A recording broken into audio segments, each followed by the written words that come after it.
ஆபாச பாடல் விவகாரம் தொடர்பாக நடிகர் சிம்பு தாக்கல் செய்துள்ள முன்ஜாமீன் மனு சென்னை உயர்நீதிமன்றத்தில் இன்று விசாரணைக்கு வருகிறது.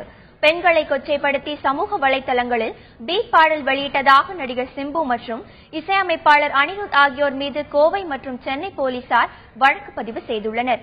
இந்நிலையில் இந்த இரண்டு வழக்குகளிலும் தனக்கு முன்ஜாமீன் அளிக்க கோரி சிம்பு சென்னை உயர்நீதிமன்றத்தில் மனு தாக்கல் செய்துள்ளார். அந்த மனுவில் தான் இசை பிரியர் என்பதால் பல சினிமா படங்களிலும் ஆல்பங்களிலும் பாடல்களை பாடியுள்ளதாகவும், இது தவிர தனிப்பட்ட முறையில் மெட்டுக்கள் அமைத்து அந்த மெட்டுக்களுக்கு ஏற்ப பாடல்களை பாடி சேகரித்து வைத்துள்ளதாகவும் குறிப்பிட்டுள்ளார்.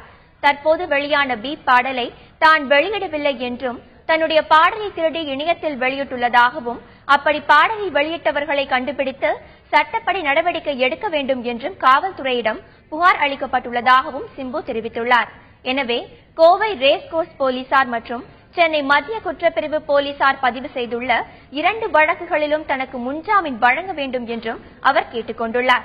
இந்த மனு நீதிபதி ராஜேந்திரன் முன்பு இன்று விசாரணைக்கு வரவுள்ளது.